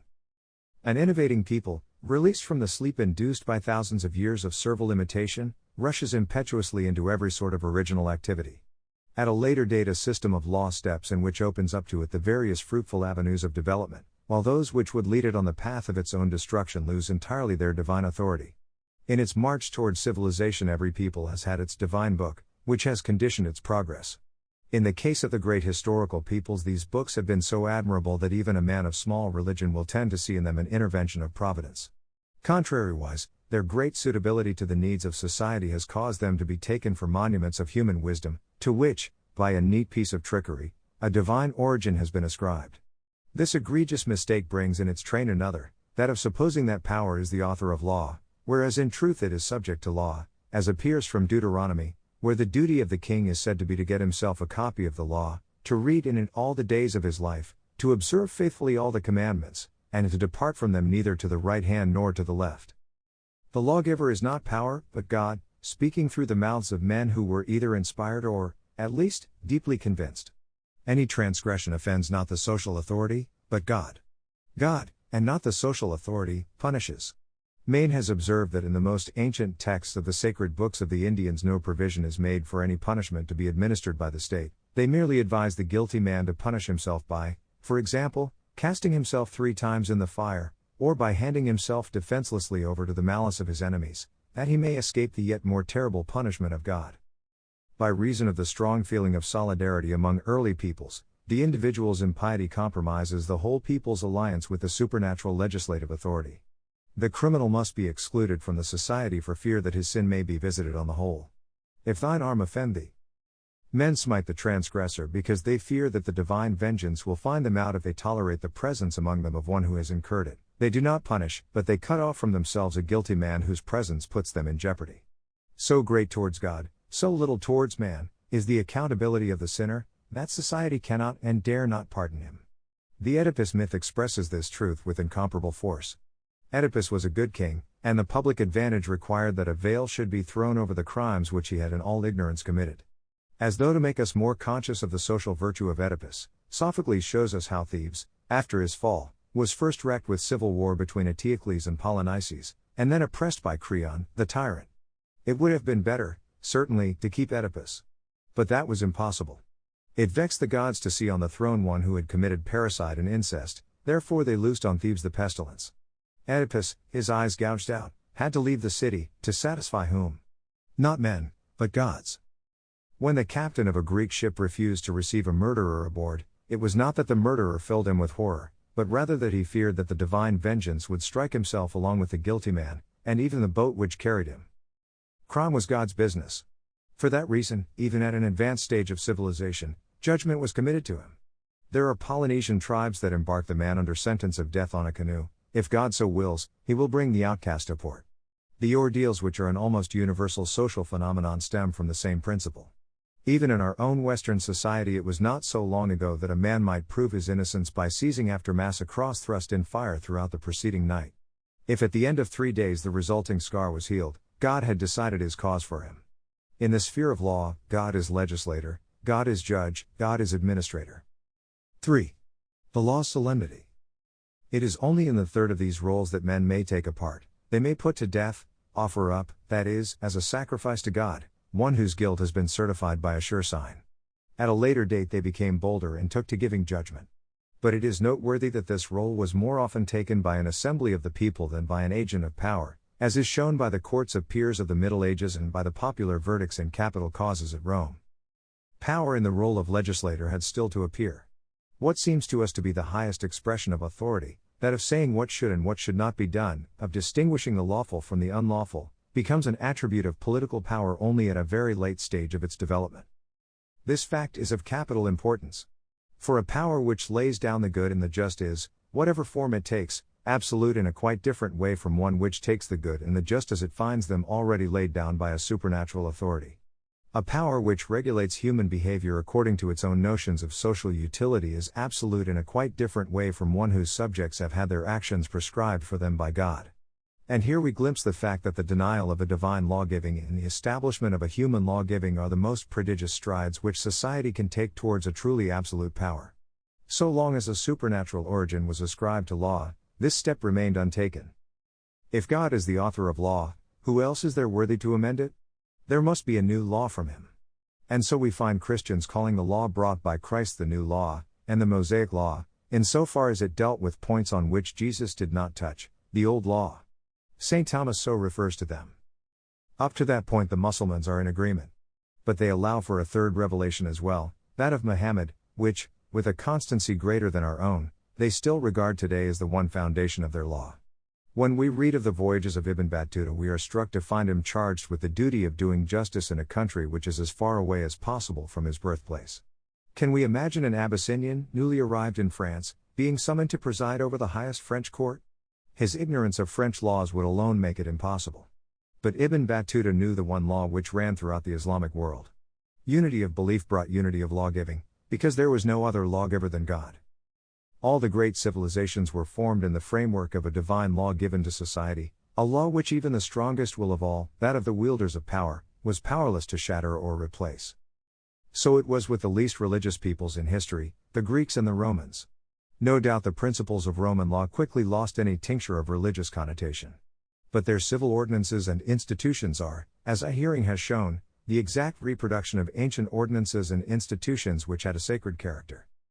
The modern man, imbued as he is with the idea that laws are but man-made rules issued with a view to the convenience of society, will observe with some astonishment that, even at a late stage of civilization, Cicero began his treatise on the laws with a detailed dissertation on the ways of honoring the gods. Yet nothing could be more logical. Respect for the laws is but one aspect of respect for the gods. Cicero expounds the nature of law as clearly as anyone could wish. Our greatest philosophers have unanimously concluded that law is neither an invention of man nor anything at all resembling the rules of day-to-day life, rather it is something eternal which governs the universe by the wisdom in which its orders and prohibitions are conceived. According to these same authorities, this primitive law is nothing other than the supreme expression of the Spirit of God Himself, whose sovereign reason is the source of every precept, whether to do or not to do. From this law comes the nobility of that which the gods have given to mankind, which is in fact the reason and wisdom embodied in the man who has learnt to command what is good and prohibit what is bad. No doubt divine orderings and prohibitions do not cover the whole field of social requirements. The situations which arise make dispositions necessary to which Cicero makes disdainful allusion, rules of day-to-day life he calls them. But what a difference there is between the divine law and these human laws. As the seat of the supreme law is in this divine spirit who conceived it, it resides no less in the spirit of the man who is wise or perfect. As for the written laws, which speak with different voices on the same subjects and last but for a time, they bear the name of law rather from popular acquiescence than in their own right. 4. The law and the laws. There are, therefore, Two sorts of laws. First, there is what may be called a commandment, which is received from on high, either because a deeply religious people conceives it to have been issued to a prophet or because a people with greater confidence in the human intellect believes its seers to be capable of declaring it. In either case, God is its author. A breach of this law is an offense against him. Punishment ensues, whether or not the temporal power takes part. And then there are the regulations, made by men to discipline the infinitely various modes of conduct which the growing complexity of society brings in its train. The more attention is paid to the process of social evolution, the clearer this duality becomes. The man who slowly changes his habits will still remain faithful to certain modes of action and will still observe respectfully certain prohibitions. A stern imperative upholds these social constants. That is the domain of the absolute. On the other hand, fresh activities and contacts throw up new problems, rendering necessary new patterns of behavior. There must be new rules to meet new situations. How are these new rules to be formulated? For a truly religious people there is but one way. The divine law is the one foundation of morality and the sole basis of jurisprudence. As questions are put, the doctors of religion formulate the answers, basing themselves on the principles of the book. In that way a nation, trusting to ecclesiastical jurisprudence, can do without a legislature at all. The Jewish people, for instance, could, even though dispersed, settle in this way the most embittered disputes. This example of practical legislation formulated in the absence of any duly constituted state seems not to have received the attention it should have from political thinkers. In the Islamic world the jurisprudence based on the Quran has played a similar role. In these instances, then, laws are not made. Interpretation of the law provides the necessary answers to all particular cases. Legislation becomes no more than a jurisprudence, and jurisprudence a casuistry.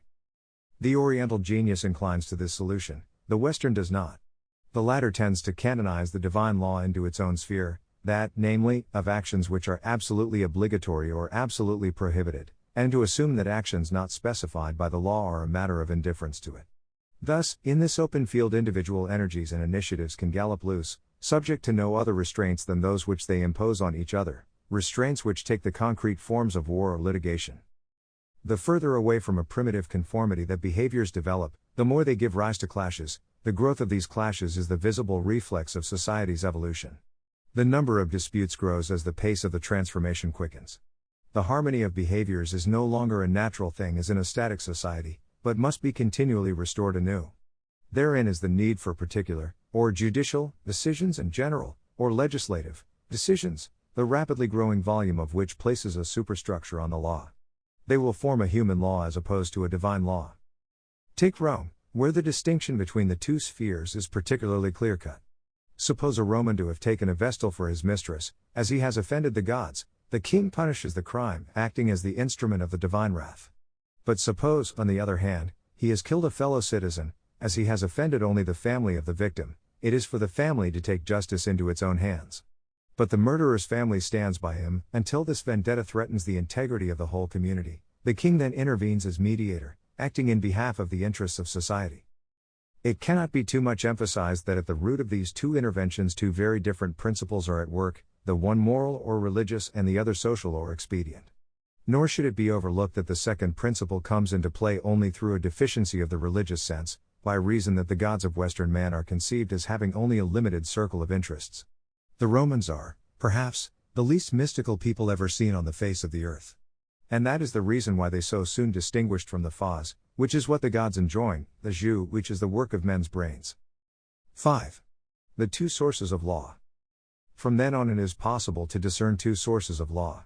On the one hand are categorical rules of conduct, making up an objective law which is religious in character.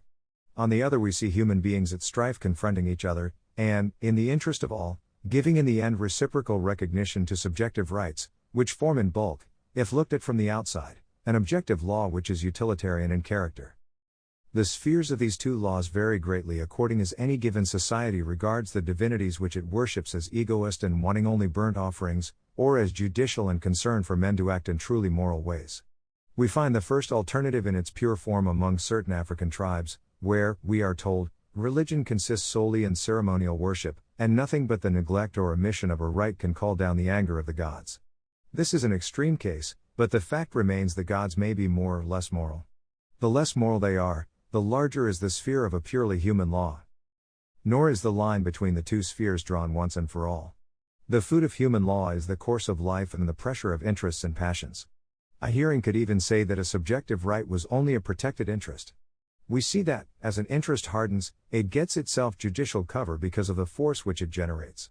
In a sense, human law is at any given time the existing state of a treaty which is subject to periodical revision by the stresses set up.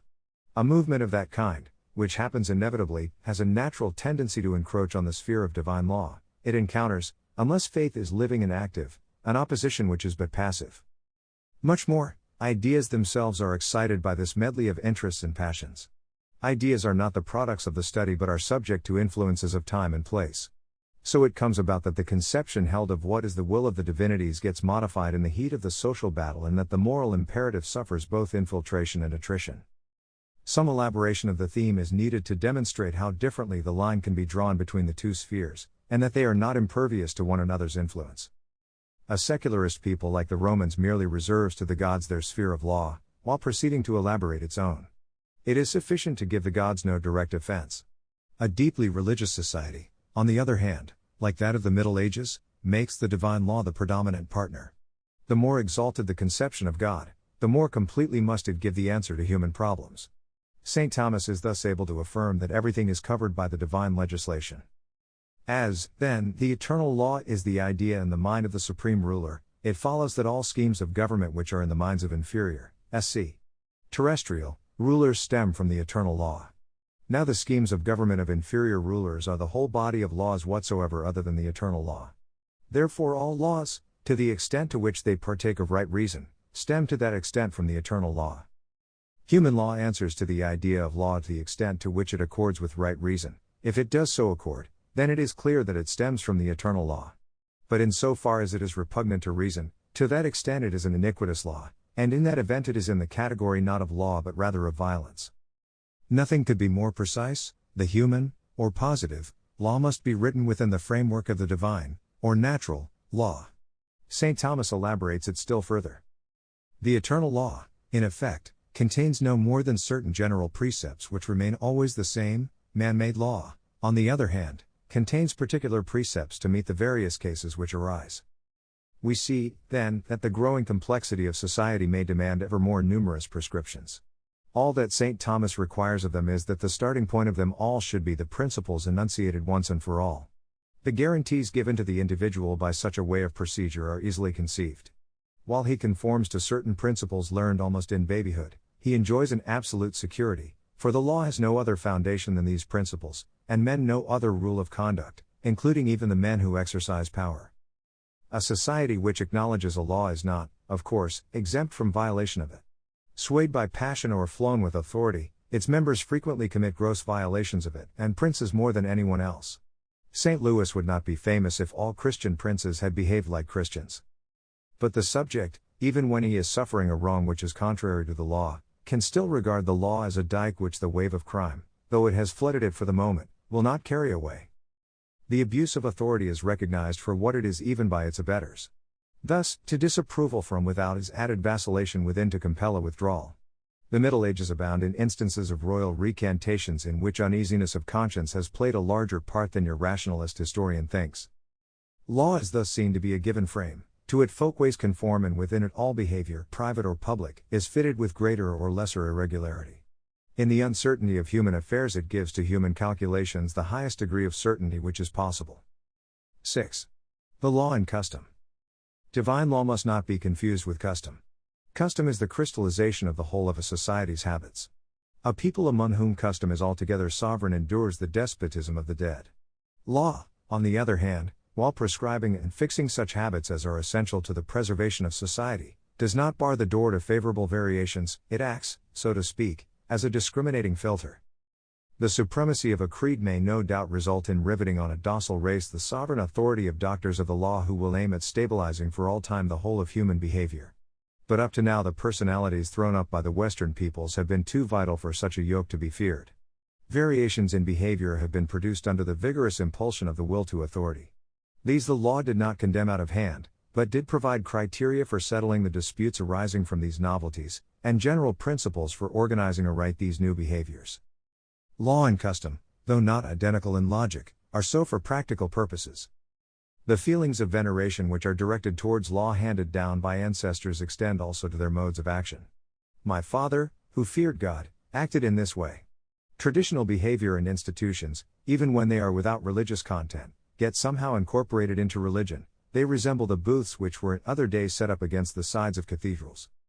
It is from beliefs and habits, and from nothing else, that are deduced the rules of law used in an evolving society to restore unceasingly that harmony which is forever being troubled by the conflict of wills.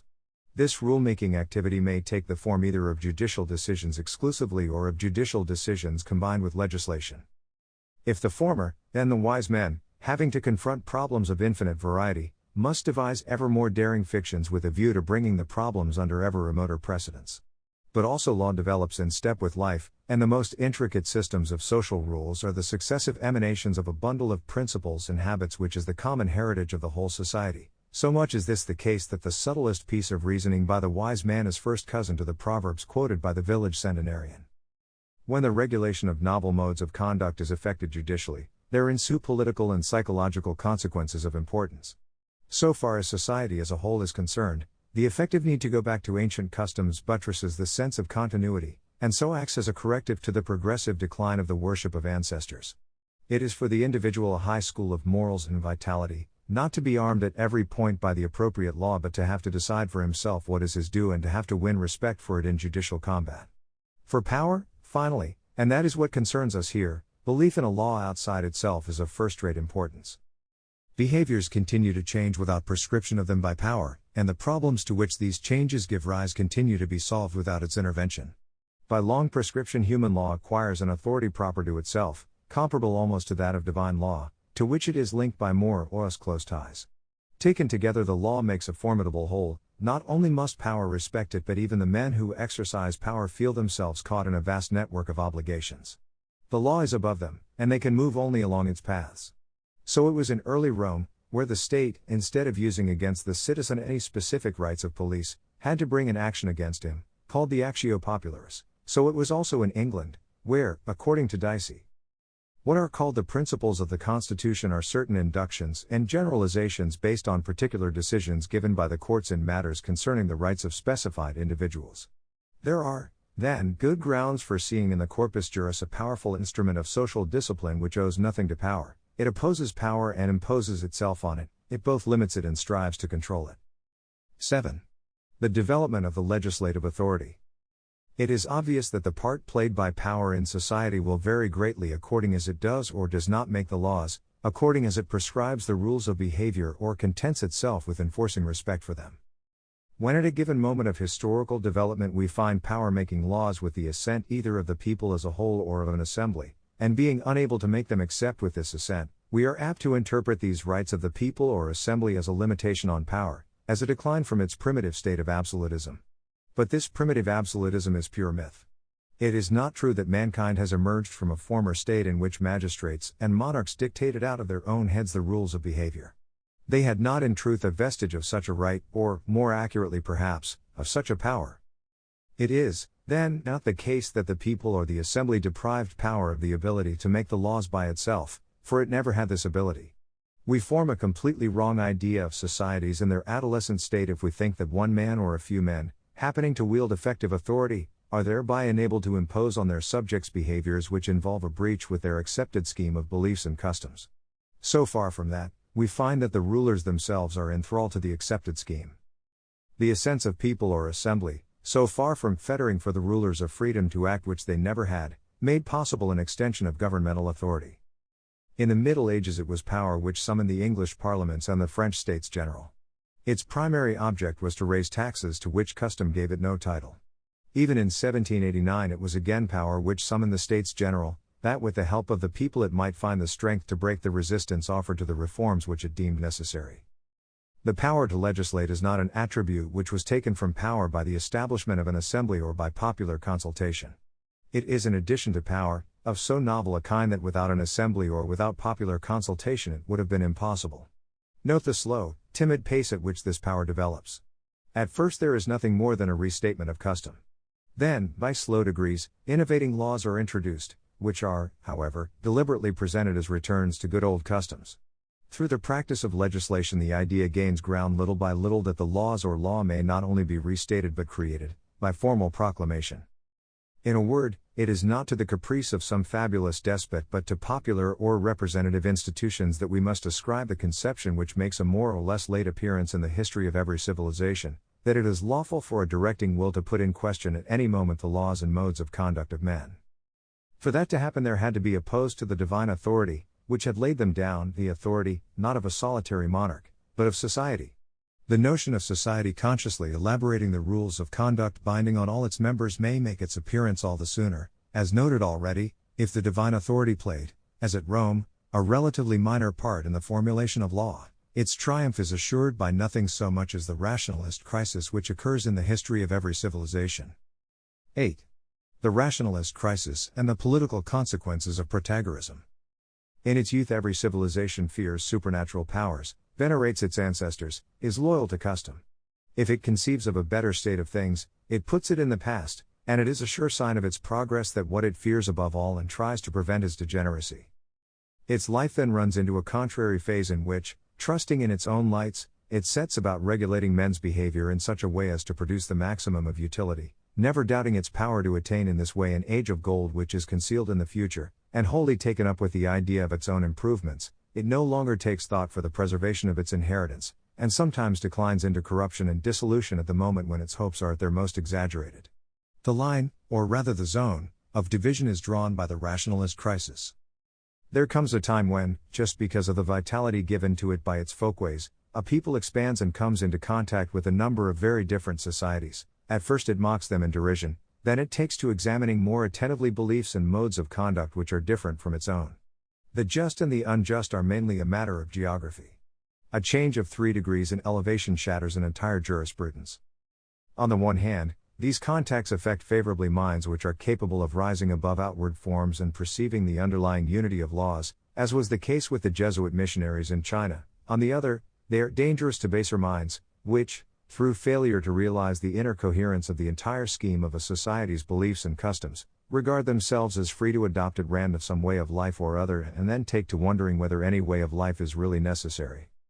Finding that one of their beliefs is not universally held, they conclude that neither is it necessary, without stopping to think that as regards their own society it may be necessary.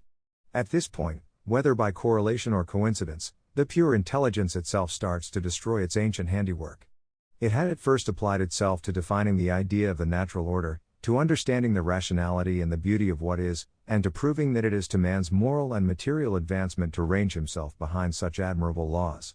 Then it turns in its tracks and starts to put in question everything which it had previously affirmed. In Greece, for instance, whereas the Pythagoreans had affirmed the divine origin and nature of law and the immutability of customary laws, the philosophers started to represent laws as being purely the work of men's hands, which had been maintained by the device of a fictitious intervention from above. In that case, not only are the laws subject to change, in this respect the philosophers did no more than justify the legislative practice already in vogue, but, in addition, there is in them no element of fixity, nothing of natural law or of objective morality. This is held proved by the fact that no single law has received men's assent in all times and in all places. From this it is easy to deduce that there is no natural law, and that legislation and morals are merely things of convention and the products of human wills. It is an attitude of mind which Plato has made familiar. As regards the gods, these men claim that they have no natural existence but are artifacts living by virtue of certain laws, that they are different among different peoples, according to the intention which each people had in establishing them, that the good is one thing in nature and another in law, that, in regard to justice, absolutely nothing is just by nature, but that men, always divided in feeling about it as they are forever making fresh arrangements in regard to the same objects, that these arrangements are the measure of the just for as long as they endure, and originate in art and laws and not in nature. The rationalist crisis, as has been said, occurs in every society at a certain stage in its development. While its historical importance is generally recognized, its result tends to be wrongly interpreted because only the immediate consequences are regarded. The prop of the throne, we are told, was superstition, and the effect of the rationalist onslaught is, therefore, to bring down power by weakening the support given to it by beliefs. We must look further. Community of beliefs was a powerful factor in social cohesion. It was the stay of institutions and the keeper of folkways. It assured a social order, complementary to and bulwark of the political order, its existence, as shown by the independence and sanctity of the law, discharged power from a vast measure of responsibility and set up against it an almost impassable barrier. Can we fail to note the coincidence of the breakdown of beliefs from the 16th to the 18th centuries with the elevation of absolute monarchies during the same period? Is it not clear that they owed their elevation to this breakdown? Is not the conclusion this, that the great period of rationalism was also that of enlightened and free-thinking despots, all assured of the conventional character of institutions, all persuaded that they both could and should overturn the customs of their peoples to make them conformable to reason, all extending prodigiously their bureaucracies for the furtherance of their designs, and their police in order to smash all opposition? The directing will is then credited with the power of reordering all things, the legislative authority is deployed, and the law, which has now ceased to be the master and guide of human ordinances, becomes henceforward a mere statute book. History knows nothing apter to power's enlargement. And the choicest spirits of the 18th century knew this so well that they aimed to bar the legislator's way with an irreproachable guide, the natural religion of Rousseau or the natural ethic of Voltaire. We shall see how these breaks functioned in the 19th century, and how in the end they ceased to work. Logically, they were bound to go under. For, once man has declared the measure of all things, there is no longer a true, or a good, or a just, but only opinions of equal validity whose clash can be settled only by political or military force, and each force in turn enthrones in its hour of triumph a true, a good, and a just which will endure just as long as itself.